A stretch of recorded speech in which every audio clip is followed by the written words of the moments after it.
क्रियाएं जो आप करते हो पशु पक्षी भी यही करते हैं। फिर मानव शरीर के मिलने का उद्देश्य क्या था, आवश्यकता क्या थी, ये परमात्मा स्वयं आकर ज्ञान कराते हैं।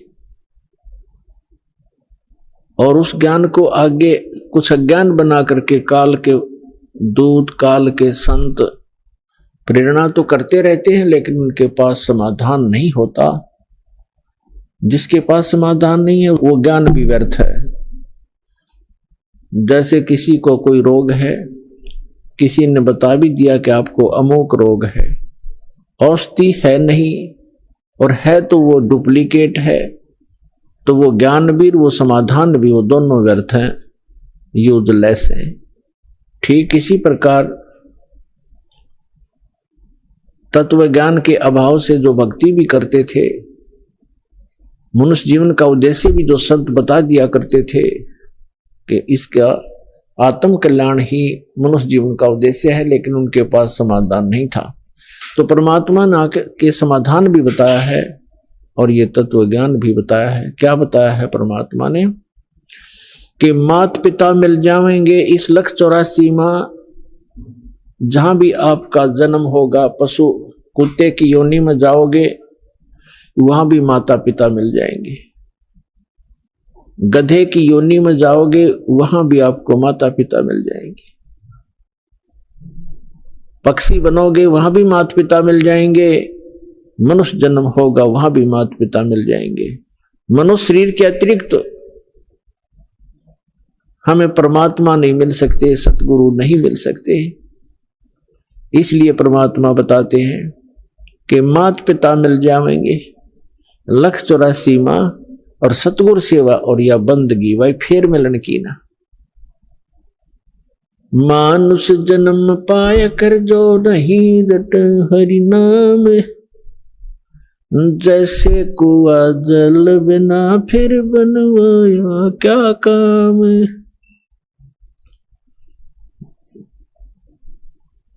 जिस कूप में, जिस कुएं के अंदर जल नहीं है, ऊपर से उसकी कितनी अच्छी चित्रकारी है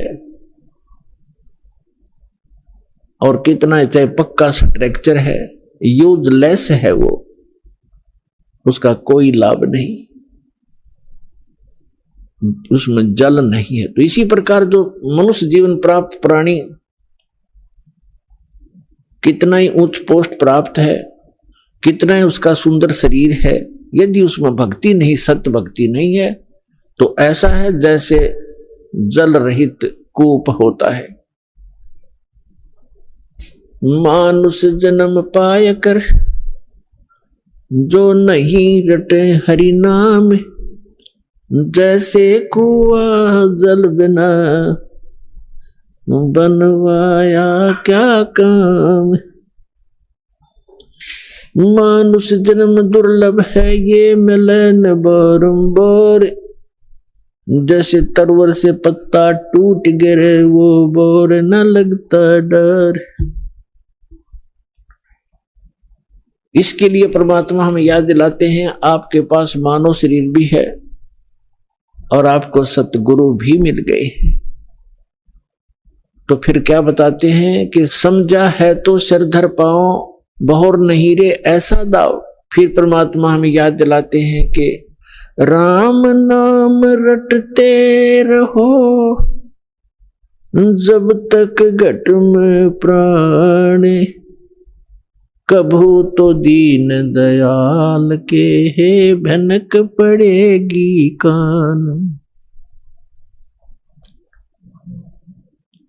आज कहे मैं काल भजूं और काल कहे फिर काल, आज काल के करते ही तेरा समय जावेगा चाल।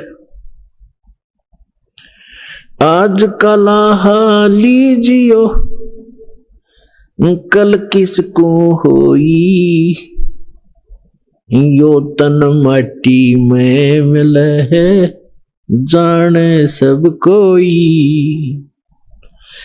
काल करे सो आज करे, आज करे सो अब, पल में प्रलय हो जागी भाई फिर करोगे कब। आज कला हाली जियो कल किसको होई, ये तन माटी में मिले है जाने सब कोई। लखी करोड़ी चले गए बहु जोड़े खजाना, जातन चंदन लेपते सो धरे मसाना। अस्थि घोड़े पाल की दल बल बहु साजा, वो 1.25 लाख संगी गए वो रावण से राजा। लखी करोड़ी चले गए बहु जोड़े खजाना, जातन चंदन लेपते सो धरे मसाना। अस्थि घोड़े पाल की दुलबुल बहु साजा, 1.25 लाख संगी गए वो रावण से राजा। कुंभकर्ण से वीर थे वो लंका छत्रधारी, बिना नाम वंश डूबेगा न्यो समझावे नारी। विभीषण पद भेद दिया वो निर्गुण निर्वाणा, रावण दुई बिसार रे तज गर्भ गुमाना। बड़चक विकाल चक्कर पड़े जिन नाम बिसारा, कंस के सी चाणोर से धर बाल पछारा। हिरणा कुछ समझा नहीं प्रहलाद पढ़ावे, उधर विनाशा आन के तब कौन छुटावे। जरासंध से मारिया और ससरा बाहू, ग्रह से गज छुटाई या निज नाम है साहू। दुशासन पर ले गए वो 71 भाई, दुर्योधन की देह को तन गीद ना खाई। सूक्ष्म रूप धर कर किन्नी कबीर सहाय, कृष्ण को तो महिमा दीनी है सतबाए। सूक्ष्म रूप धर कर किन्नी कबीर सहाय, श्री कृष्ण को तो महिमा केवल दीनी है सतबाए। मोक्ष मुक्ति सतनाम से भजली जो सोई, अगम दीप सतलोक में तब बसा होई। 88 दीप में उत्पत्ति की खानी, दास गरीब सत भक्ति मिले तब सथिर होत प्राणी। पुण्यात्मा सौभाग्य आपका, धन्य आपके माता पिता जिनसे जन्म हुआ, क्योंकि अच्छी संतान अच्छे ही माता पिता को प्राप्त होती है। अच्छी संतान वही है जो भगवान से डरने वाले, परमात्मा की तरफ में भटकने वाले और बुराई से डरने वाले होते हैं, वही अच्छी संतान होती है। और वो अच्छे माता पिता से उनका जन्म हुआ करता है। तो ऐसे संस्कार आपको जो प्राप्त हैं, ये बहुत ही कम चांस है इस मानव जीवन में। आप बालक को आपको ज्ञान नहीं, ये दास इस मार्ग का मास्टर बना दिया कबीर भगवान ने। इस दास को मालूम है आपकी कितनी कीमत है, आप कितने पुण्यकर्मी प्राणी हैं, क्योंकि लाल को अपनी कीमत का स्वयं ज्ञान नहीं होता, जोर ही कीमत लगाता है। अब क्या बताते हैं परमात्मा कि आज काला हाली जियो कल किसको होई, और ये तन माटी में मिले जाने सब कोई। सबको मालूम है मरेंगे, पर एक सबसे बड़ी भूल हमारा ये लगी है कि अभी नहीं मरेंगे। कब मरेंगे? अप्रोक्सीमेट है, अप्रोक्सीमेशन है कि जैसे कोई 20-30 वर्ष का बच्चा है, बेटा है या बेटी है, वो तो स्वाभाविक निश्चिंत है कि अभी तो 100 वर्ष के आसपास मरते हैं। 80-70 वर्ष तो बहुत हो जाते हैं, और जो 50-40 के हो गए वो भी अभी सोच रहे हैं अभी नहीं मरेंगे क्योंकि उम्र बहुत है, और जो 70 और 80 के बीच में पहुंच गए वो भी अब ये सोच रहे हैं अभी नहीं मरेंगे, और जो 90 के आसपास हैं वो भी यही सोच कर जी रहे हैं अभी हो सकता है और 10-5 वर्ष और हो। लेकिन हम उसमें भूल जाते हैं 10 वर्ष के बालक, 2 वर्ष के बच्चे गर्भ के अंदर भी, 1 वर्ष का 6 महीने के, 20 वर्ष के, 30 वर्ष के, कोई किसी कारण से 50 और 40 वर्ष के, ये सब मृत्यु को प्राप्त हो रहे हैं। तो इसलिए परमात्मा याद दिलाते हैं कि आज का लाहाली जियो कल किसको होई। जो अपना धन इकट्ठा कर लोगे, भक्ति कर लोगे, दान धर्म कर लोगे, वो आपका होगा। बाकी ये रेस्टोरेंट है, आपने सब कुछ बना बनू कर यहीं छोड़ जाना, आप साथ नहीं ले जा सकते। तो क्या ले जाना है हमने? जैसे हम विदेश गए हैं, स्वदेश आना है, तो हम विदेश की करेंसी यहां ले भी आएंगे तो वो काम नहीं करेगी, उसको हमने चेंज कराना पड़ेगा। उस करेंसी को हमने अपने स्वदेश वाली करेंसी में चेंज कराना पड़ेगा, तब वो हमारा काम आओगी ना। तो कागज है, 1 नए पैसे का भी नहीं है। इसलिए हम यहां विदेश में रह रहे हैं। ये पृथ्वी एक विदेश है, काल का लोक ये विदेश है, पृथ्वी उसका एक शहर समझो, 21 ब्रह्मांड है उसका पूरा राज्य साम्राज्य है। हम सतलोक से यहां आ गए हैं, वापस जाने की अब तैयारी कर रहे हैं, तो हम यहां की कोई वस्तु नहीं ले जा सकते। इसके लिए हमने करेंसी चेंज करानी पड़ेगी। वो करेंसी कैसे चेंज होएगी? जैसे आप दान करोगे, वो दान फिर पैसा जो है वो दान में बदल जाएगा, और दान से फिर धर्म बनेगा, और धर्म बनकर आपकी किस्मत में लिखा जाएगा। उतना ही अकाउंट आपको उस विदेश में, अपने स्वदेश में मिलेगा। ये आपकी करेंसी चेंज करानी है। तो इसको जितना आप करा पाओगे वो आपका, और जो करेंसी चेंज नहीं करा पाए वो इस काल की यही छोड़ के आनी पड़ेगी आपको। इसके लिए क्या बताते हैं?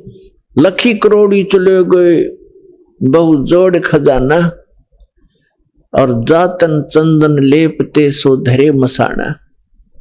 राजा लोग, सेठ लोग, साहूकार होते थे। जितना व्यक्ति धनी हो जाएगा उतना ही वो कृत घनी बन जाता है। ये माया का गुण है। राजा लोग क्या करते थे? सारे शरीर पर, जैसे आजकल तो एसी चल पड़े, कूलर कालर हो गए, राजा लोग क्या करते थे? चंदन को घिसवाते, नौकर चंदन घिसा करते थे, और गर्मियों के दिन में सारे शरीर पर चंदन लगा लिया करते थे, और शीतलता प्राप्त करते थे उससे। चंदन की लकड़ी का बुरादा, चंदन जो है बहुत शीतल होता, ठंडा तासीर होती है। इसी प्रकार सेठ और साहूकार। तो परमात्मा कहते हैं जातन चंदन लेपते, जिसके शरीर पर चंदन लेपन होता था और भक्ति करी नहीं, बकवाद करके जीवन नाश कर गए, पिछले जन्म के पुण्य कर्मों को पूर्व जन्म की बैटरी से राजा बन गए। जब तक पूर्व जन्म के पुण्य चलते हैं ये राजा राज्य भोगता है, धनी अपना धन का सुख लेता है, और यदि भविष्य की भक्ति ठीक ना बनी, शास्त्र अनुकूल साधना नहीं हुई, चार्जर नहीं लगा, तो पूर्व जन्म की बैटरी जिस दिन डिस्चार्ज होएगी, यानी पूर्व जन्म के पुण्य आपके जिस दिन समाप्त हो जाएंगे, उस दिन अचानक पैर टूटने शुरू हो जाएंगे। जैसे राजा लोगों का इतिहास देख लो आप, पिछला पुराना इतिहास हम पढ़ा करते थे। कोई राजा 5 वर्ष राज्य किया, किसी ने 10 वर्ष किया, किसी ने 12 वर्ष किया, और जो कर्म बिगड़ते हैं इंसान के, कोई ना कोई काल प्रेरणा से दूसरा राजा आके उस पर आक्रमण कर देता है, उसकी नींद हराम हो जाती है, मारा जाता है, लुट जाता है, बच जाता, जंगलों में धक्के खाता है, तो अब बैटरी उसकी समाप्त होगी, और मृत्यु के उपरांत राजा गधे की योनि में जाता है। तो यहां परमात्मा कहते हैं अगम निगम को खोज ले, बुद्धि विवेक विचार, उदय अस्त का राज मिले तो बिन नाम बिगाड़। कितना सटीक उदाहरण दिया है परमात्मा ने कि जरा सा बुद्धि से काम ले मानो, अगम निगम को खोज ले, अपने भविष्य को विचार कर, और बुद्धि विवेक विचार उदय अस्त का राज मिले तो वे नाम बिगाड़। यदि पृथ्वी पति बन जावे, उदय यानी जहां से सूर्य उदय होता है और अस्त होता है, अर्थात पूरी पृथ्वी पर जिसका शासन हो उसको उदय अस्त का राजा कहते हैं। उदय अस्त का राज्य मिले तो बिन नाम बिगाड़। अब बिगाड़ तो अब शायद किसी बच्चों को ना याद हो, डिफाइन करना पड़ेगा उसको। पहले सन 60 के बाद 66-67 में 68 के अंदर हरियाणा में प्रांत अलग हो गया था, इसमें इतना विकास नहीं था, सड़कें बन गई। फिर ये 3 व्हीलर चला करते थे पेट्रोल के, ये बड़े बड़े जिनको 3 पहियों वाले 3 व्हीलर के बड़े वाले, और वो गांव से शहर में जाया करते थे। हमारे गांव से 2 3 व्हीलर चला करते थे। एक दिन नहीं आया तो दूसरे ने पूछा कि कल क्या बात होगी, कुशल तो है, आए नहीं। तो उसने कहा कि कल मैं बिगाड़ में फंस गया था। बिगाड़ क्या होती थी? पहले पुलिस वालों के पास ये अपने सरकारी व्हीकल नहीं होते थे, जीप वगैरह, ये ऐसे ही किसी की जीप पकड़ लेते, एक दिन किसी का 3 व्हीलर पकड़ लेते, कोई 4 व्हीलर जबरदस्ती ले लेते, और उसको सारा दिन अपना जो भी उनके काम होते 10-5 गांवों में, कितना रेड मारनी होती, कितना शराब पकड़नी होती, कोई चोर पकड़ना होता या क्रिमिनल आदमी पकड़ने होते, तो उनको ले जाते थे। वो पेट्रोल भी अपने पल्ले से डाला करता व्हीकल वाला, और सारा दिन उसका पहिया नहीं टेकने देते। आम व्यक्ति को तो ऐसे लगे जैसे बड़ी स्पीड से जा रहा है, कोई अच्छी कमाई कर रहा होगा वो 3 व्हीलर वाला, और वो फंस रहा था बिगाड़ में। तो वो बता रहा था कि कल मैं 200 रुपये अपने घर से लगा कर आया हूं, यानी उस समय के 200 रुपये आज के 20,000 भी मेरे ख्याल में कम होंगे। कर 200 रुपये का पेट्रोल अपने पल्ले से लगाया, सारे सुबह ले गए मुझे पकड़कर 6 बजे, रात के 11-12 बजे छोड़ा मुझे। 200 रुपये का तेल लग गया और पल्ले से रोटी खानी थी, तो कल मैं बिगाड़ में फंस गया। अब क्या था कि सारा दिन वो चलता तो खूब दिखाई दिया, पहिया टेका नहीं, बहुत स्पीड, इधर चल उधर चल, और इनकम 1 नए पैसे की नहीं थी, खर्चा सारा का सारा था। इसको कहते हैं बिगाड़। तो जो राजा लोग या सेठ या अन्य कोई भी व्यक्ति समझो, अब जब राजा को ही इसलिए लिया जाता है, बाकी अन्य नागरिक तो अपने आप अपने औकात से परिचित हो जाते हैं। जब राजा भी जो भक्ति नहीं करता, वो भी बिगाड़ कर रहा है, तो आम व्यक्ति भी उससे अपनी तुलना कर सकता है कि जो भक्ति नहीं करता और केवल माया जोड़न में लाग रहा है, तो वो राजा पूर्व जन्म की जो पुण्य कर्मों की कमाई थी, उसके आधार से, उस पूंजी से उसके खूब ठाठ बाट दिखाई देते हैं, जय जयकार हो रही है, जहां जाते हैं माला डालने वाले और जयकार करने वाले, बैंड बाजा बजाने वाले खूब हैं उसके आगे पीछे। और वो भोली आत्मा अपने पूर्व जन्म की वो बैटरी को, अपने पूर्व जन्म की कमाई को समाप्त कर रहा है, आगे चार्जर है नहीं, यानी भविष्य की भक्ति वो कर नहीं रहा, तो वो राजा बिगाड़ कर रहा, बिगाड़ अपनी पूंजी को नाश कर रहा है और पल की चैन नहीं। तो यहां गरीबदास साहिब जी परमात्मा से प्राप्त ज्ञान के आधार से कहते हैं, अगम निगम को खोज ले, बुद्धि विवेक विचार, उदय अस्त का राज मिले तो बिन नाम बिगाड़। पुणात्माओं कलेजा हिल जाए इंसान का, जरा सा सोधी में हो, जरा सा भी विवेक रखता हो। हमारी बुद्धि पर पत्थर पड़ चुके हैं, हम पूर्ण रूप से कितने विद्वान पाक रहे हो, चाहे इंजीनियर बन गए हैं, चाहे हम डॉक्टर बन गए और चाहे प्रधानमंत्री बन गए, हम भक्ति मार्ग में शून्य है, अध्यात्म मार्ग हमारा शून्य है। और किसी की पूर्व जन्म की प्रेरणा से वो की ट्राई भी कर रहा है तो वो केवल डले ढो रहा है शास्त्र विरुद्ध साधना करके। तो सौभाग्य आपका, आपको एक ज्ञान सुनने को मिला। धन्यवाद करा करो उस परम पिता भगवान कबीर साहिब का कि ये ज्ञान आप तक पहुंच चुका है। इस दास को पता है या मेरे साथ जब से लगे हैं आपके भाई बहन कितना संघर्ष करके आप तक ये ज्ञान पहुंचाया। न ये काल के दूत, ये दुष्ट लोग इस ज्ञान को ऊपर नहीं आने दे रहे थे। 600 वर्ष पहले परमात्मा आकर चले गए क्योंकि अशिक्षित थे हमारे पूर्वज, और इन दुष्ट लोगों ने हमारे तक वो परमात्मा का ज्ञान नहीं आने दिया। ये कहकर के कबीर तो अशिक्षित है, ये ब्रह्मा विष्णु महेश की निंदा करता है, ये देवताओं की निंदा करता है, इसको मारो पत्थर, इसको भगा दो। और जब से इस दास पर दया हुई परमात्मा की, दास की नींद खुली और ये तत्व ज्ञान हुआ, उसी दिन से बेचैनी बन गई। जिसको समझाऊं उल्टा पड़े। कबीर साहब कहते हैं साच कहूं जग मारन आवे और झूठ कही ना जाइयो, और साच न पूरा पावते झूठों जगपति आइयो। तो पुण्यात्माओं, सन 1994 में परम पूज्य मेरे गुरुदेव जी ने नाम देने का आदेश दिया था। उस दिन से आज तक ये दास जानता है कि कितने संघर्ष करके आप तक परमात्मा का यू ज्ञान पहुंचा पाया हूं। इन दुष्ट लोगों ने इतने बाधाएं की, जेल तक भेज दिया, झूठे केस बनाकर, झूठी अफवाहें फैलाकर। रामपाल गुंडा है, भुंडा है, नोना बताया 1 नंबर का आदमी है और सारे विश्व के कल्याण के लिए प्रयत्नशील है।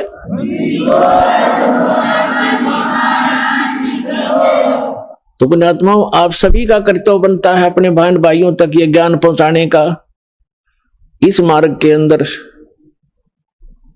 सबसे पहला आपको सहनशील बनना पड़ेगा, क्योंकि ये ऐसा ज्ञान है जो भी सुनता एक बार उसमें तूफान आता ही आता है।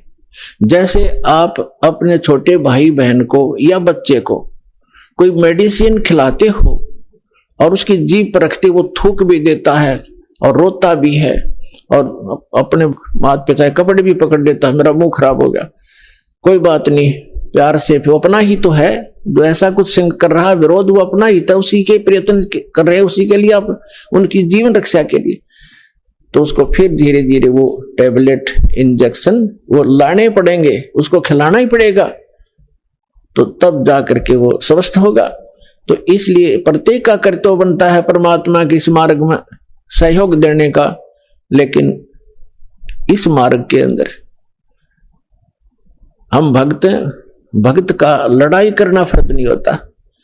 परमात्मा खुद आए थे और उनके साथ कितनी बदतमीजियां की थी, उस परमेश्वर कबीर जी ने किसी को बद्दुआ भी नहीं दी। ऐसे बदसलूक किए थे, कभी बताया करेंगे, क्योंकि पहले तो आपको ये ज्ञान समझाते हैं, वेद पुराण गीता से आपको परिचित कराते हैं, ताकि फिर आपकी बुद्धि ये स्वीकार कर ले वह कि कबीर इज गॉड।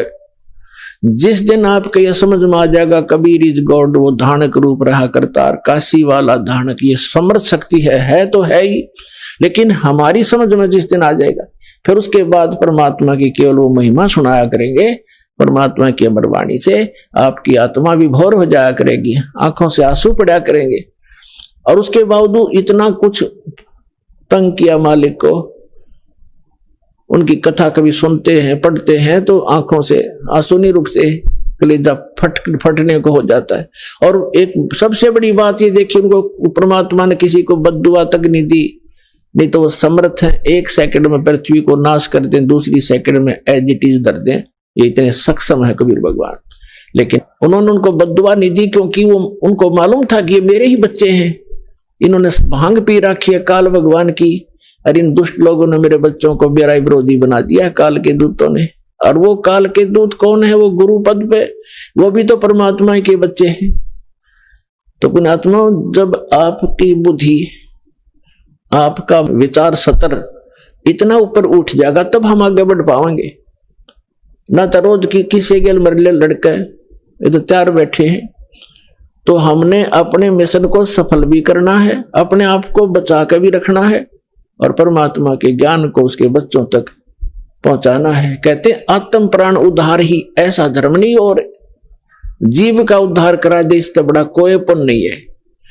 देखो पुण्य तो वो भी है जैसे पक्षियों को दाने डाल दिए, कोई गौशाला धर्मशाला बनवा दी, कोई कुआं खुदवा दिया है, कोई बाग बगीचे लगा दिए, कोई भंडारे कर दिए, वो तो अच्छी बात है कर दिए। और जैसे आज तो आपने पक्षियों को दाने डाल दिए और वो पक्षी अगले जन्म में बन गया सूअर, फिर क्या डालेंगे? आज तो हमने उस पशु के लिए गौशाला बनवा दी, गौ है, और अगले जन्म में वो सूअर बन गई, सूअरी बन गई, फिर क्या क्या सेवा करेंगे इसकी? तो उसका एक तरीका बताया कि जो मानव शरीरधारी प्राणी है इसमें उद्धार हो जाएगा इनका, इस परमात्मा की शरण माने से, कबीर भगवान की शरण माने से या सद्भक्ति करने से उस आत्मा का फिर उद्धार हो जाएगा। वो ना गधा बने, ना पशु बने, ना सूअर बने, और फिर सतलोक चली जाएगी। अब कितना झंझट मिट गया। अब कहते हैं सतगुरु के उपदेश का लाया एक विचार,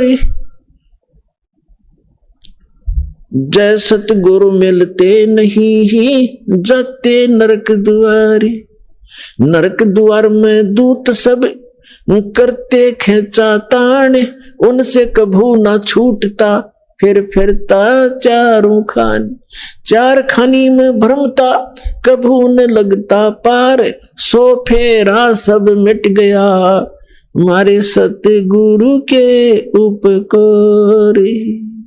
क्या बताना चाहते हैं कि एक जीव को, एक मानव शरीरधारी प्राणी को और परमात्मा की शरण में ला देने से, ये सतभक्ति प्राप्त करवा देने से उस लाने वाले को इतना पुण्य होगा जैसे करोड़ गौओं को कसाई से कटने से बचा कर और तराहगाह में छोड़ देने का होता है। इतना पुण्य उस मार्गदर्शक को होगा जो सतलोक आश्रम बरवाला का राह बता देगा, यहाँ का ज्ञान सुना देगा, उस जीव को यहाँ नाम दिला देगा।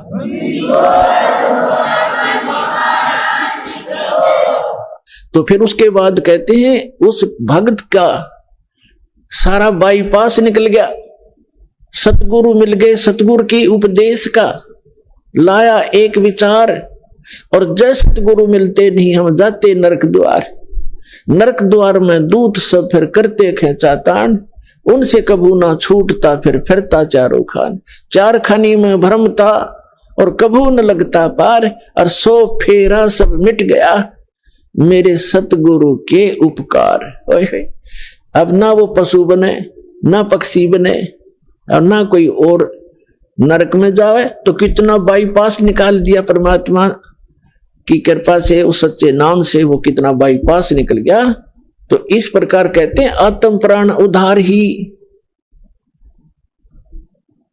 ऐसा धर्म नहीं, और इससे बड़ा कोई पुण्य नहीं प्राणी को। पुण्य तो और भी है, लेकिन अगर आप परोपकार करना चाहते हैं, आपके दिल में दया है प्राणियों के प्रति, तो मानव शरीरधारी प्राणी को मनुष्य जीवन प्राप्त करवा दे। बुरा वो भी नहीं है जैसे एक पक्षी है, अपने घर पर दाने डाल दो, कुत्ता आता है रोटी डाल दो, अपने ही घर पर डालो, कहीं विशेष स्थानों पर मत भटको, ये व्यर्थ है। और अतिथि आता उसको भोजन करवा दो, कोई भी मांगने वाला आता उसको पैसा मत दो। कई भक्त कहते हैं ये तो फिर हमारे दिल में दया खत्म हो जाएगी यदि हम भिखारी को पैसा नहीं देंगे। परमात्मा कहते हैं दया का प्रयोग भी विधिवत करने से ही लाभ होगा, अन्यथा वो आपका भी भक्ति नाशक और दूसरे का भी हानिकारक, दूसरे को भी हानि कर देगा। जैसे एक धनी व्यक्ति ने दया भाव से एक भिखारी को 100 रुपये दे दिए। अब वो भिखारी पहले प्रतिदिन 1 पौवा पिया करता और घर में पी कर शराब तो झगड़ा ही करवाती है और कौन सा रामायण बचेगा वो। तो उस दिन उसने आधा पिया, आधा बोतल शराब पी गया, घर जाके लड़ाई कर दी, घरवाली और बच्चे खूब पीट दिए। वह उसकी पत्नी लेकर बच्चों को कुएं में गिर गई, सारे मर गए। अब उसके दान करने वाले दयालु ने उस भिखारी का कुणबा गाणी करवा दी, तो ये दया भी खराब है। ऐसी दया नहीं करनी चाहिए। भिखारी को रोटी खिला दे, अगर भिखारी रोटी खा ले भाई, कपड़ा नहीं है तो कपड़ा सिलवा दे उसको, बिना सिलाया नहीं दो जाते बेचेगा और गुटी लाओगा। एक भगत कह रहा था कि एक दिन मैं पार्क में घूमने चला गया और वहां 2 बाबा जी बैठे हैं, नकली 2 या 3 जैसे थे वह, तो वो मांग मूंग के लाए, इकट्ठे पैसे करा करते शाम ने। उस दिन उनके पास सारा कुल मिलाकर 20 से 25 रुपए बने। तो वो कहने लगे भाई इसमें तो कुछ भी ना आवे, एक का भी काम ना चले शराब पीने का। तो उन्होंने बोला भाई ठीक है तुम टाल कर दो, मैं अकेला पी लूंगा। वो लेकर एक बाज गया 25 रुपया ने। उसने अकेले ने काम चलाया उस दिन, तुम्हारे लिए कल दे दूंगा फिर मैं इकट्ठे करके। तो बता, इन इसे दूसरों को दान करके तुम अपना पुण्य चाहते हो, अपना कल्याण चाहते हो? तो दान भी कहते हैं गुरु बिन माला फेरते, गुरु बिन देते दान, गुरु बिन दोनों निष्फल हैं, चाहे पूछो वेद पुराण। तो गुरु के अतिरिक्त दिया हुआ आपका दान भी व्यर्थ ही रहेगा। अगम निगम को खोज ले, बुद्धि विवेक विचार, उदय अस्त का राज मिले तो वे नाम बेगार। परमात्मा ने आपके ऊपर मेहर की है पुण्यात्माओं। मनुष्य शरीर ऐसे समय में अब परमात्मा ने बैन उठा रखा है कि जो भी सतनाम को और इस हारनाम को प्राप्त कर लेगा, आजीवन मर्यादा में रहेगा, गुरु वचन पर चलेगा, वो सभी सतलोक चले जाएंगे, जहां जाने के बाद साधक फिर लौटकर कभी संसार में नहीं आते। तो उसके लिए बताया है कि सतगुरु मिलना चाहिए, पूरा संत हो, सत भक्ति शास्त्र अनुकूल हो और भक्त भी कति डट कर भक्ति करे, बुराई छोड़ दे। बीड़ी शराब मांस तमाकू आन उपासना रिश्वतखोरी चोरी जारी, ये सब बुराई है, इस भक्ति मार्ग में बाधक है। इनको त्याग कर ही हम परमात्मा प्राप्ति कर सकते हैं, मनुष्य जीवन को सफल कर सकते हैं। अब प्रसंग चल रहा है कि कल करे सो आज करो, आज करे सो अब, और पल में प्रलय हो जाएगी, भाई फिर करोगे कब। समझा है तो सिर दर पाओ, बहुर नहीं रे ऐसा दाव, आगे गए न बावड़े, रहते भी सब जा, और बिन साहिब की बंदगी कहीं ठोर ठिकाना ना। जो पहले चले गए, मृत्यु होगी, उन्होंने तो आके बताया नहीं हमारे साथ क्या बना, और शेष भी सब चले जाएंगे, ऐसे ही मृत्यु को प्राप्त हो जाएंगे। और परमात्मा ने आके बताया है कि वो जो भक्ति नहीं करते वो नरक में जाते हैं। सतगुरु नहीं मिलते, सच्चा संत नहीं मिलते, सतगुरु नहीं मिलते तो जाते नरक द्वार। जय सतगुरु मिलते नहीं, जाते नरक द्वार। है सतगुरु के उपदेश का लाया एक विचार, और जय सतगुरु मिलते नहीं, जाते नरक द्वार। नरक द्वार में दूत सब करते खेचा ताण, उनसे कबू ना छूटता फिर फिरता चारों खान। 4 खानी माने ये अंडरज जेरज उद्बुद, ये 4 प्रकार से जो उत्पत्ति प्राणियों की होती है, ये 84 लाख प्रकार के प्राणियों का जो जीवन होते हैं, इनको 4 खानी 4 विभागों में बांटा है, 4 डिवीजन बनाई है इनकी। और 4 खानी में भ्रमता कबू ना लगता पार, सो फेरा सब मिट गया मेरे सतगुरु के उपकार। अब फिर कहते हैं ऐसे सतगुरु की क्या महिमा करूं, 7 समुद्र की मसी करूं, लेखनी करूं बन राय, धरती का कागज करूं, गुरु गुण लिखो न जाए। अपना आत्मा, आप तो बालक हो, आपको तो अपनी बनाई खीर मिल गई, ना दूध में माख फूटी और ना कोई आंच लगी। आपको तो परमात्मा ये बना के धर के गए थे, यो ज्ञान तत्व ज्ञान। लेकिन इन काल के दूतों का ना तो गीता पढ़ने वालों को गीता समझ में आई, वेद पढ़ने वालों का वेद समझ में आए नहीं, पुराण पढ़ने वालों को पुराण समझ में आई नहीं, और कुरान पढ़ने वालों को कुरान समझ में आई नहीं।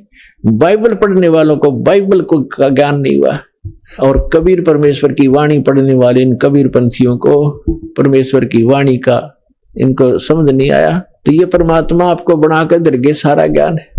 वो कहते हैं गुड बेटर बेस्ट, आप वो बेस्ट क्वालिटी की आत्मा हो परमात्मा की, जिनको सतलोक आश्रम बरवाला में ये सतनाम और सारनाम प्राप्त हो रहा है। तो आपके लिए सारा प्रयत्न हो रहा है। अपना आत्मा बैड होता है, बैड तो बैड से गुड भी बन सकता है। जैसे चोर चोरी करता था, यो ज्ञान हुआ, चोरी छोड़ दी, भगत बन गया। शराबी शराब पीता था, शराबी कहलाता था, शराब छोड़ दी, भक्ति करने लग गया, भगत कहाया। तो इसी प्रकार हम बैड से गुड बन जाएंगे, गुड से फिर बेटर बनेंगे, फिर बेस्ट बन जाएंगे। तो बेस्ट बनने के बाद हम सतलोक जाएंगे।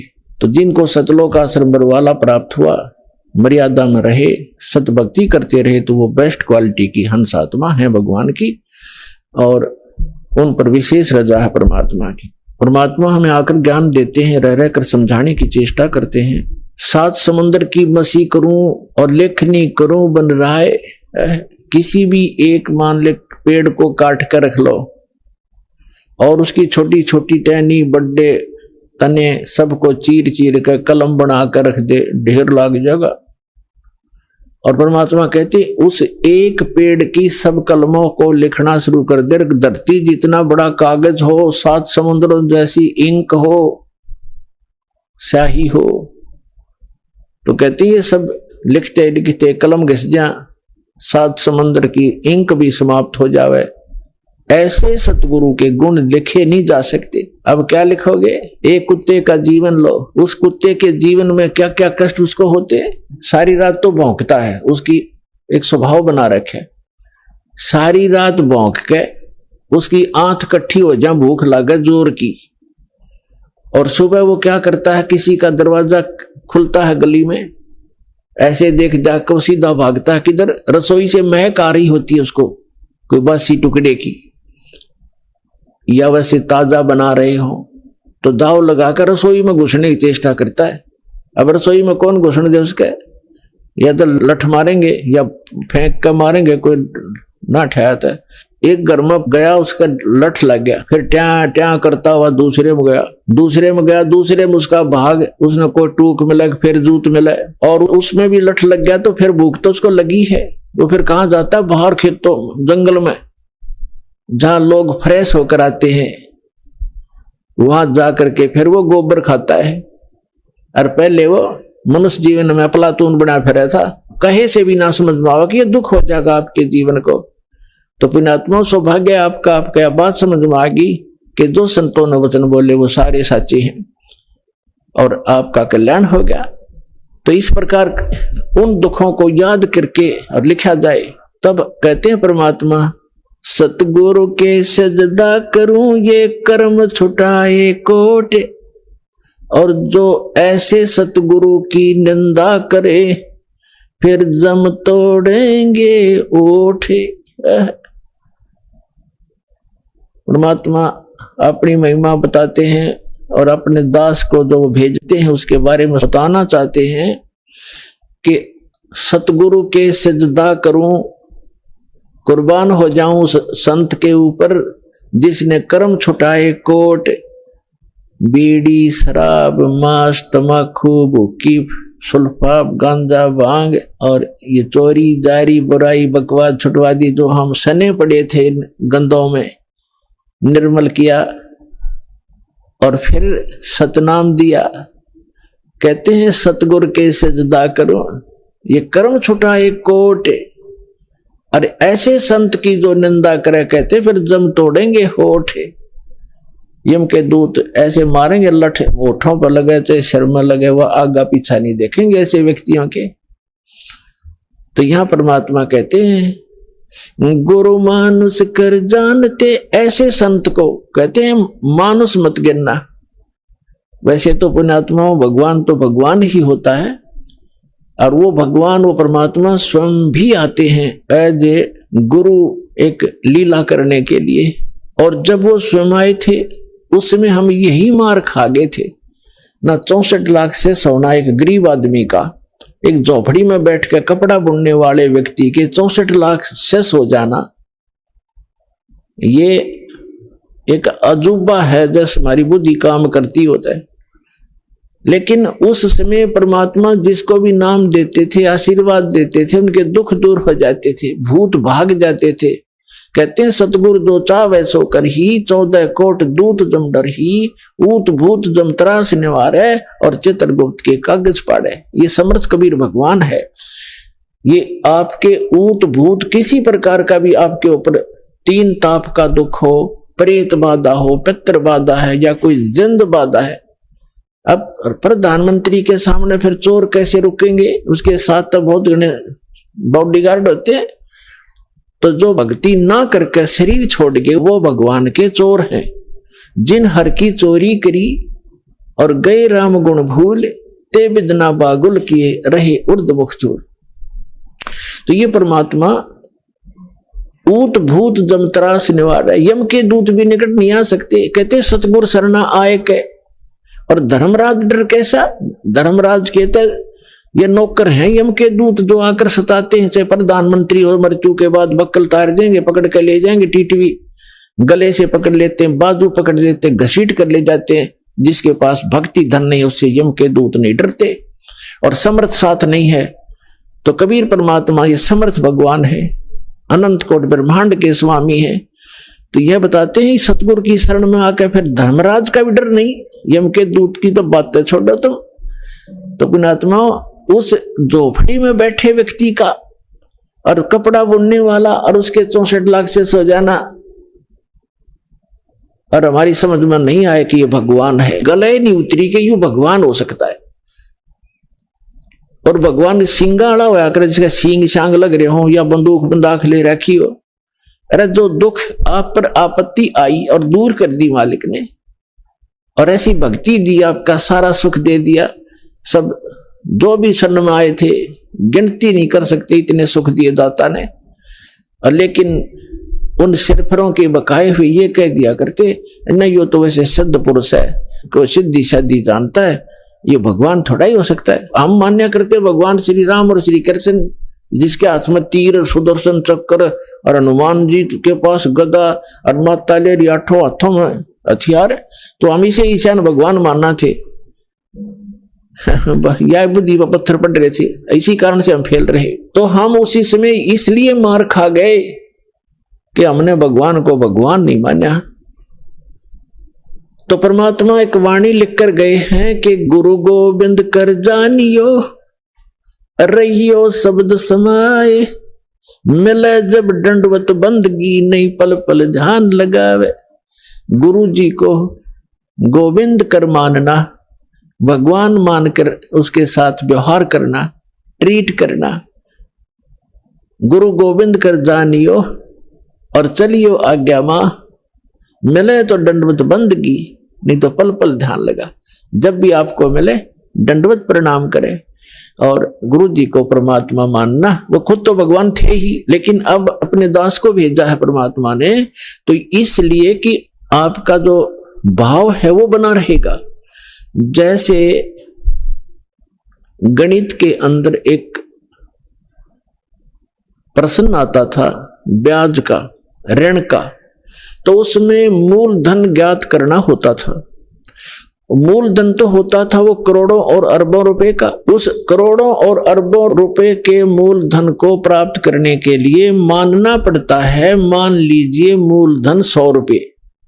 वो 100 रुपये मूलधन नहीं है, लेकिन वो सपोज करना पड़ेगा उस प्रॉब्लम को सोल्व करने के लिए।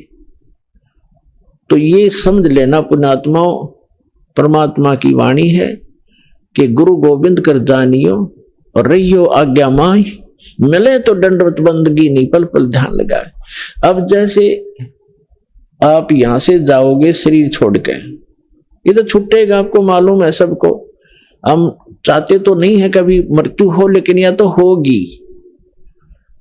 होगी वो मालिक के आधार पे है। अब तो आप भक्त हो गए, आपकी मृत्यु तो भगवान कबीर साहब के हाथ में है। आप कहोगे तब होगी, कई बार कह लोगे जब होगी। अब काल नहीं मार सकता आपको, अकाल मृत्यु नहीं मर सकते आप, अगर नियम ठीक रखोगे।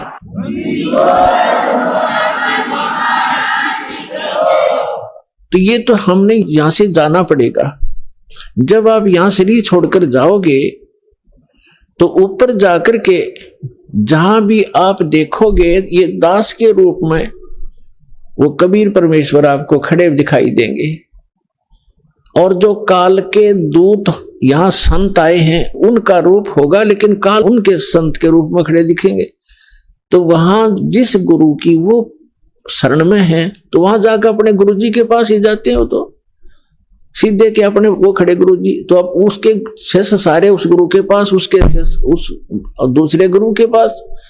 तो वहां काल भी आता है जो उसने संत भेज रखा है इन जीवों का नाश करने के लिए, और परमात्मा आता है स्वयं जिसने अपना संत भेज रखा है जीवों का विकास करने के लिए। तो इस दास के रूप में आपको वहां परमात्मा मिलेंगे। आपको एक और हिदायत दी जाती है कि जब आप गुरु जी के पास जाते हो, प्रणाम करते हो, तो उसमें एक अभ्यास बनाओ कि सतनाम का सुमन अवश्य करें। प्रथम नाम मिला है तो प्रथम का अवश्य करें। जैसे प्रणाम करते करते भी आप एक सांस का सेवन आसानी से कर सकते हो। और उससे क्या होगा, जैसे यहां तो आपका अभ्यास बना रहेगा, भक्ति तो करनी है, तो उससे क्या होगा, जैसे आप वहां जाओगे, एक तिरकुटी, एक इंटरनेशनल एयरपोर्ट समझ लो तिरकुटी, जब वहां पहुंचोगे तो वहां आपको परमात्मा मिलेंगे इस दास के रूप में। और वहां काल भी धोखा देने के लिए इस दास का रूप बना सकता है।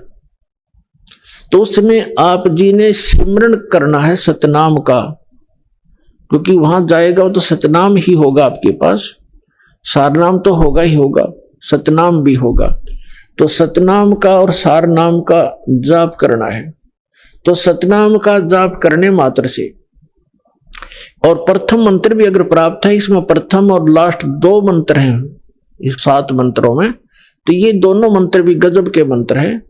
इनका भी जाप करने से क्या होगा, यदि सामने काल परमात्मा की बजाय स्वयं आकर के दास का रूप बनाकर खड़ा हो जाएगा, इस सिमरन से उसका तुरंत चेहरा बदल जाएगा, उसके ऊपर का आवरण हट जाएगा, उसकी वास्तविकता वो भूंडी शकल दिखाई देगी। फिर आप अपने आप दूर हो जाओगे, फिर इधर उधर देखोगे। अब थोड़ा सा एक प्रश्न सुनाते हैं आपको, क्योंकि सत्संग के अंदर बहुत से हिदायत देनी पड़ती है। तो ये सुमन करने से भी अगर शकल नहीं बदलती है तो आपके ओरिजिनल गुरुजी और ओरिजिनल गॉड है। एक समय एक चंद्र विजय नाम का राजा था, उसकी इंद्रमती नाम की एक रानी थी, और वो बहुत भक्तनी थी भगवान की। पिछले जन्म से, पिछले पुण्य से ही अच्छी आत्माएं राजा बनती हैं, रानी बनती हैं, और इतना सुख होकर के भी जो परमात्मा की तरफ में भगवान की भक्ति में लगे होते हैं वो पुण्यात्मा विशेष होती है। वो माई जो है उसने एक गुरु बना रखा था। उस गुरु जी ने बता रखा था कि भगवान विष्णु, भगवान शिव की भक्ति करनी चाहिए, श्री राम की भक्ति करनी चाहिए, 68 तीर्थों पर जाना चाहिए, 68 तीर्थ करना चाहिए, एकादशी का व्रत रखना चाहिए। अब जैसे एक नियम है, कहते हैं धन चाहे तो दान कर और मोक्ष चाहे भज राम। तो हमने यहां इस काल के लोक में रहना है तो धन भी चाहिएगा और राम भी प्राप्त करना है, तो हमने दान भी करना है और सच्चा नाम भी जपना है।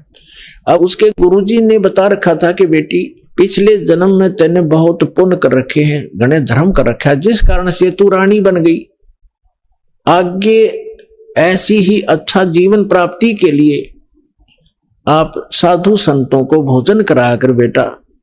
वैसे तो आए अतिथि को भी भोजन करा दे, उसका भी पुण्य है, लेकिन भगत संत को भोजन कराने का न्यारा फल मिलता है। जैसे आपके पास पशु हैं, भैंस या गाय, एक भैंस या गाय है जो दूध देती है, और अन्य भी पशु हैं जो अभी दूध नहीं दे रहे, वो भी अपने पालने ही पड़ते हैं।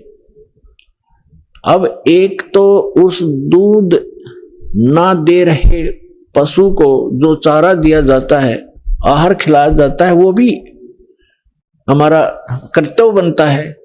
लेकिन जो दूध वाले को जो चारा चराया जाता है, बिनौले खल आदि हम डालते हैं, तो वो तुरंत लाभ दे देता है। सुबह अच्छा भोजन कराओगे, चारा चराओगे, तो शाम में दूध गढ़ा पाओगे उसके। तो इस प्रकार संत और भक्त होते हैं दूध वाले, और अन्य जो अतिथि आते हैं जो भक्त नहीं, भक्त है तो अच्छी बात है ना, तो वो भी एक कर्तव्य जानकर हमने उनको भी अवश्य भोजन कराना चाहिए और आदर सत्कार, आतिथ्य सत्कार से कराना चाहिए। लेकिन साधु संतों का भोजन कराया हुआ अत्यधिक लाभ देता है। अब साधु संत भक्त भले ही वो शास्त्र विरुद्ध साधना कर रहे हैं, लेकिन पूर्व जन्म के वो पुण्यकर्मी प्राणी हैं, वो ही भटक रहे होते हैं।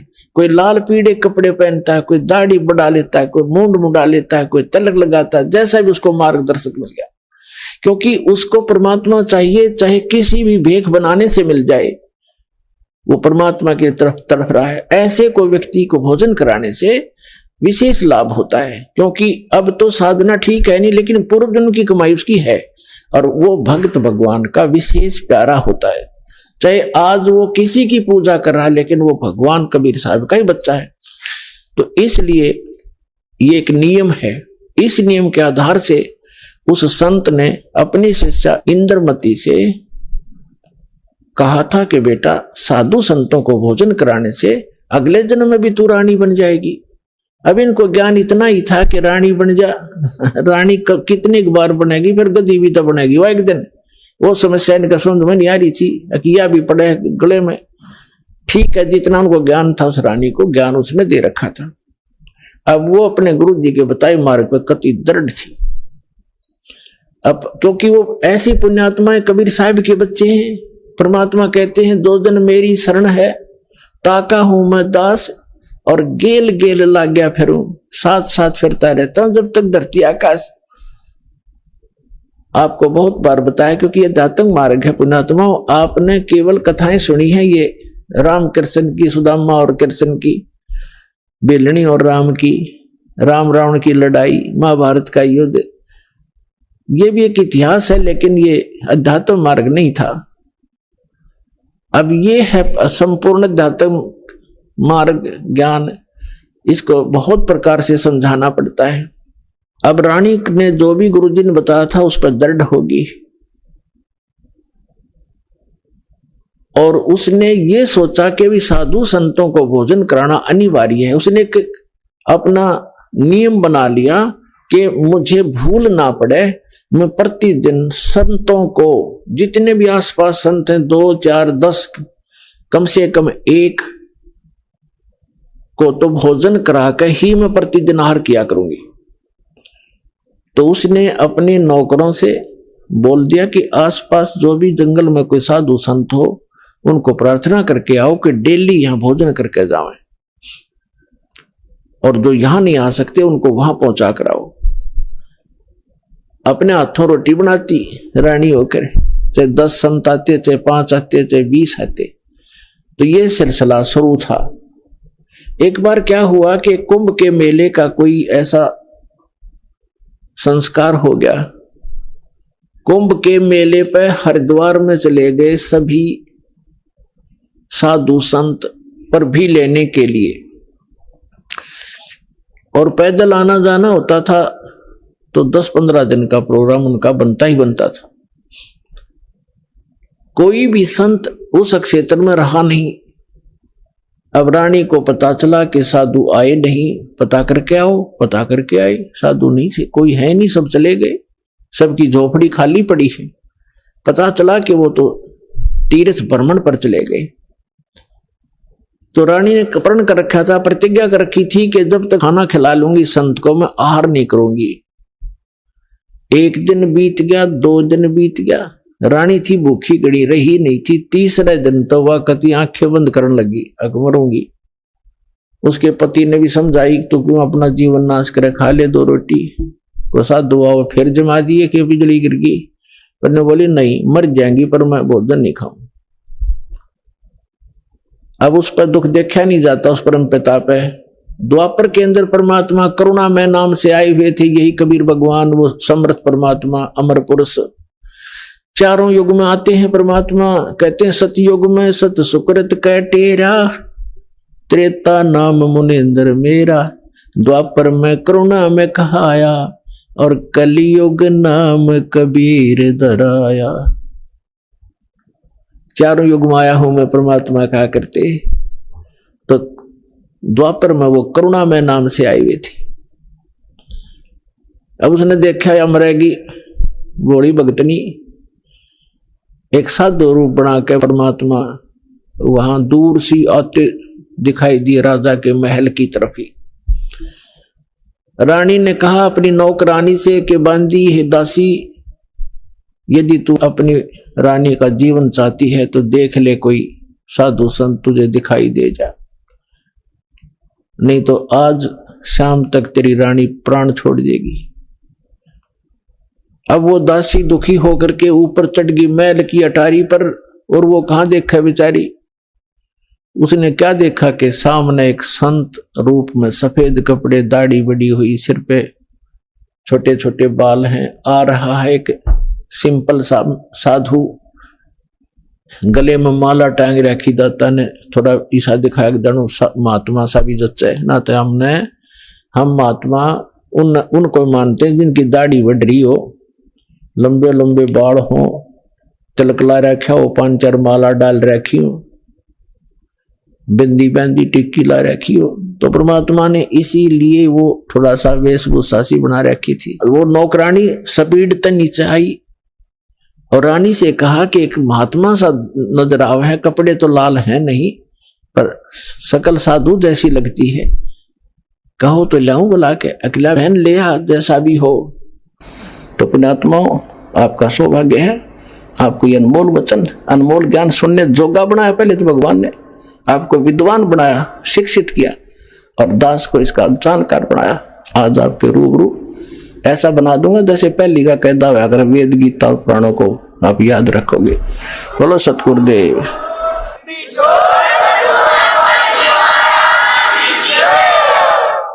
तो अब आपको कुछ भक्तों के अनुभव सुनाएंगे जिनको परमात्मा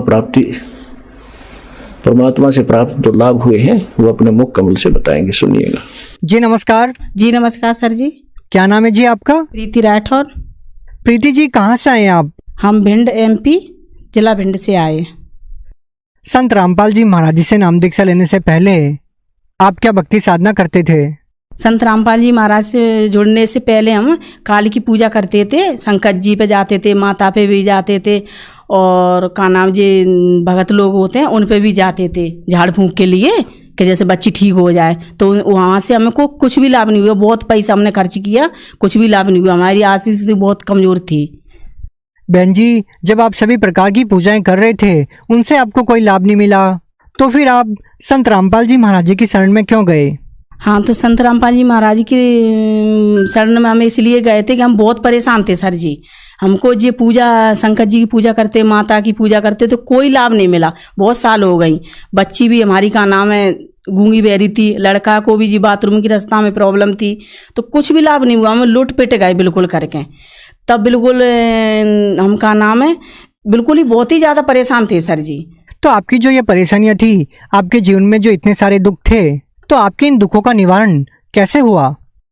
इन दुखों को निवारण ऐसे हुआ सर जी कि संत रामपाल जी महाराज के शिष्य मिले थे एक, तो उनने बोला था कि ऐसे ऐसे आप हरियाणा में एक सत्संग होता है, 3 दिन चलता है, 4 दिन रुकना पड़ता है, तो आप वहाँ चली जाओ, आपकी बच्ची भी ठीक हो जाएगी, वहाँ से नाम दीक्षा आप ले ले। तो हमने उनके कहे से हमने रात में बैग लगा लिया, और उनके माता पिता सुबह गए थे, तो हम उनके साथ चले गए आश्रम बरमाला संत रामपाल जी महाराज के जहाँ। तो बहन जी, हम आपसे ये जानना चाहेंगे कि आप इतने ज़्यादा परेशान थे, तो क्या संत रामपाल जी महाराज जी से नाम दीक्षा लेने के बाद आपको कोई लाभ भी हुआ? हाँ सर जी, हमको बहुत लाभ हुए, क्योंकि बेटी हमारी गूंगी बहरी थी, पैदाशी थी, उसकी 7 साल की हो चुकी थी, बिल्कुल न सुनती न बोलती, इशारे से सब कुछ मांगती थी। तो हमने सब जगह दिखाया, सैंपई में भी दिखाया, ग्वालियर में भी दिखाया, उसका कोई इलाज नहीं था।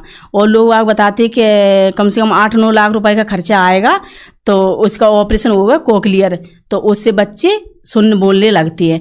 तो हमने कि हमारे पास तो पैसा है नहीं, हमारी स्थिति बहुत ख़राब है, गरीब आदमी है। तो संत रामपाल जी महाराज की दया से हमारा सरकारी कागज़ बन गए सरकारी हॉस्पिटल से, और वहाँ पे भी पैसा वगैरह मांग रहे थे रिश्वत, तो हमने कुछ नहीं दिया उनको। एक पंडित जी थे, वे कहते कि पंडित जी गए इनके पैर छू लो, हमने कि हम नहीं छुएंगे। अपने मन में सोचा हम तो संत रामपाल जी महाराज के भक्त हैं, हमारा काम होए या ना होए, हम तो अपनी परमात्मा जो कहेंगे हम वो ही करेंगे संत रामपाल जी महाराज। तो हमने उनके ना तो पैर छुए ना उनको रिश्वत दी एक पैसा भी। और हमारे 1 साल कागज़ रुके रहे सर जी, वहाँ से भिंड से कागज़ रुके आए हमारे सिटी सेंटर में ग्वालियर। तो हम यहाँ पे भी बहुत परेशान भाई, अपने भैया को लेके जाते, अपने पति को लेके जाते, तो वो कतई सुनवाई नहीं करते थे, कहते थे आपकी बेटी 7 साल की होगी, अब आपको ये लाभ नहीं मिल पाएगा, ये लाभ नहीं मिल पाएगा। तो हमने कही सर जी कैसे, हमने कि हम तो गरीब आदमी, हमारे पास वो पैसे के लिए फिर रहे थे कि कुछ पैसे दे देंगे 10-5 हज़ार रुपये। हमने कि हम बिल्कुल नहीं देंगे, हम संत रामपाल जी महाराज के शिष्य हैं और हम रिश्वत देते हैं और ना लेते हैं। तो हमने एक पैसा भी नहीं दिया, लेकिन हमने लगा के चक्कर, हमने हारी नहीं मानी, यानी परमात्मा दया करेंगे संत रामपाल जी महाराज। हमने चक्कर लगा के वो कागज़ हमारे तैयार हो गए। तो सर जी पहले हम बहुत फिर चुके थे, जब काली की पूजा करते थे तो हमको कोई लाभ नहीं हुआ, ना तो कोई हमारी मदद करता था, ना किसी ने हमें को पैसा वगैरह कुछ भी इलाज के लिए नहीं दिया। हमें इतने परेशान थे बहुत ज़्यादा, लेकिन संत रामपाल जी महाराज की शरण में जाए कि हमको बहुत बड़े बड़े लाभ हुए। बेटी हमारी गूंगी बहरी थी, उसका 6.5 लाख रुपए मंजूर हुए और हमको भोपाल ट्रांसफ़र किया, वो बच्ची को ऑपरेशन हुआ। आज बच्ची बिल्कुल ठीक है, सुनती है, बोलती है, और का नाम है बिल्कुल ठीक है, सत्साहिब करती है, मम्मी पापा सब कुछ बोलती है अब वो बच्ची। और क्या लाभ हुए? हाँ, और सर जी बच्चा भी हमारा पैदाश से ही बाथरूम के रास्ता उसके में दिक्कत थी, बाथरूम नहीं कर पाता, बाथरूम करता पीछे जाती थी। तो का नाम हमने 3 ऑपरेशन कराए ले पहले, तो बच्चे को 2 ऑपरेशन सक्सेस नहीं हुए, एक ऑपरेशन सिर्फ डॉक्टर ने नली बनाई दी, तो एक सक्सेस हुआ था। तब पहले हम जुड़े नहीं थे, काली की पूजा करते थे, हमने बहुत परेशान भाई, पहलू लड़का को धरे, लेकिन संत रामपाल जी महाराज से जुड़े तब से हमको बहुत लाभ, बच्चा भी हमारा अब ठीक है। मालिक ने कहा था बेटा भक्ति करो संत रामपाल जी महाराज ने, और सब कुछ ठीक हो जाए। आज हम बिल्कुल ठीक हैं सब कुछ। बीड़ी पीते भगत जी, तो जालंग से भी बिंडन धर के ले गए, माचिस 2 मिलने के रास्ता में मिली कि न मिली, और लेकिन बालंग से जो जयलंग से भगत जी ने हमारे बिंडल और माचिस दिल्ली के स्टेशन में टोर के फेंक दी। ता दिन का आज का दिन है संत रामपाल जी महाराज के शरण में, ताना से भगत जी कोई नशा नहीं करते। एक बार की बात है, जैसे हमारे पास फ्रिज नहीं था, तो बच्चे रोते ठंडे पानी के लिए, तो हमने कहा किसी का फ्रिज हमने की पुराना ही भी ले लें, 2-4 हज़ार रुपए का मिल जाएगा। तो कहीं भी नहीं मिला सर जी हमको, हम 2-3 साल हो गए हमें फिरते, लेकिन हमारे पास 10,000 रुपये रखे थे, तई भगत हमारे पति ने कही कि ये रखा है, और 2-4 हज़ार रुपये और ले लें किसी से तो फ्रिज आ जाएगा, तो हमारी किस्त आएगी बाकी जो बच्चे की जी LIC वाली डली है बीमा की। तो हमने के भी इनसे कही भाई साहब से, हमने कि भाई साहब अभी किस्त मत ले, अभी हमें फ्रिज लेना है बच्चे के लिए, आप किस्त बाद में ले लें। बिन्ने कहे नहीं, फ्रिज आप उधार उठा लेना और हमारी किस्त हमें दे दो। तो हमने को उनको 6,000 के 8,000 रुपये हमने उनको दे दिए, हमारे पास 2,000 बच्चे सिर्फ। तो हम बहुत रोए, हमने कि अब हमारा फ्रिज नहीं लेवेगा, हमारे पास पैसे ही नहीं है।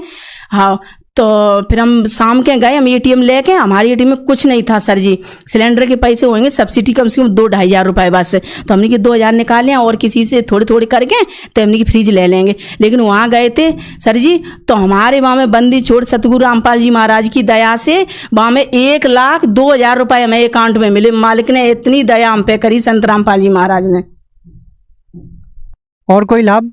कम से कम 17,500 रुपये का फ्रिज उठाया, काम पुराना भी नहीं ले पा रहे थे संत रामपाल जी महाराज की दया से। हाँ, हमारे पास कुछ नहीं था, मालिक की दया से, संत रामपाल जी महाराज की दया से सब कुछ है। हमें थोड़े से मालिक की दया से सब कुछ है, हम पे बिल्कुल परेशान नहीं। जो खाते में 2,000-4,000 आते ही रहते हैं। और भगत जी को शुगर हो गई थी, 600 शुगर पहुंची, इतने कमजोर रह गए थे बहुत ज़्यादा, लेकिन मालिक की संत रामपाल जी महाराज की दया से भगत जी भी ठीक हैं। एक लाभ और हुआ, अगली साल की बात है 2020 की, बच्चा हमारा 7th में था, तो ये लॉकडाउन हो गया था, तो ऑनलाइन क्लासें चल रही थी, तो हमारे पास फ़ोन नहीं था बच्चे के लिए पढ़ने के लिए, इतनी आर्थिक हमारी कमजोरी थी। तो बच्चा रोता था कि मम्मी फ़ोन दिला दो, पापा फ़ोन दिला दो, तो हमारे पास फ़ोन नहीं दे। लेकिन संत रामपाल जी महाराज की दया से, ऑटोमेटिक ही परमात्मा की दया से का नाम है, उसके लिए काम पुराने फ़ोन के लिए फिर रहे थे, मालिक ने 14,000 रुपये का नया फ़ोन दिलाया संत रामपाल जी महाराज की दया से। बहन जी, जैसा कि आपने बताया कि संत रामपाल जी महाराज जी से नाम दीक्षा लेने मात्र से आपको इतने सारे लाभ हुए, तो जो लोग आज भी आपकी तरह परेशान हैं उन लोगों को आप क्या कहना चाहेंगे? उन लोगों को कहना चाहेंगे सर जी कि सबसे हमारा हाथ जोड़ के निवेदन है, भाई बहनों से, सबसे, माता पिता से, 500 से ज़्यादा संत रामपाल जी महाराज के आश्रम है पूरे विश्व में, तो वहाँ से जो नज़दीक आपको पड़े वहाँ से कांटेक्ट करें, आपको संत रामपाल जी महाराज से नाम दीक्षा लेके अपना कल्याण कराएं, सत्य भक्ति लेके आप भक्ति करें संत रामपाल जी महाराज की। आप भगत समाज को क्या संदेश देना चाहते हैं? भगत समाज को सर जी यही संदेश देना चाहते हैं कि जी आन उपासना कर रहे हैं बहन भाइयों माता पिता सब, वो अपनी का नाम है भक्ति छोड़ के काल की पूजा और ये संत रामपाल जी महाराज की भक्ति लेके आप अपना सब कल्याण कराएं सत्य भक्ति करके। जो व्यक्ति संत रामपाल जी महाराज जी से नाम दीक्षा लेना चाहते हैं वो नाम दीक्षा कैसे ले पाएंगे?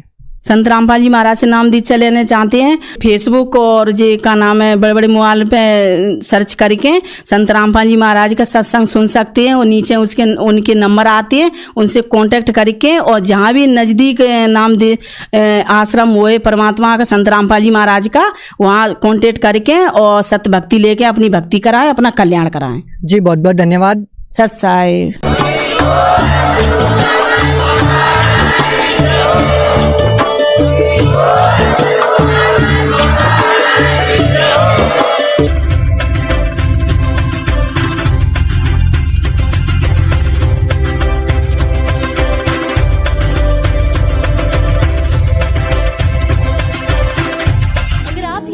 YouTube पर देख रहे हैं तो हमारे चैनल को सब्सक्राइब करें और बेल आइकन को दबाना ना भूलें। अगर आप Facebook पर यह वीडियो देख रहे हैं तो हमारे पेज को लाइक करें।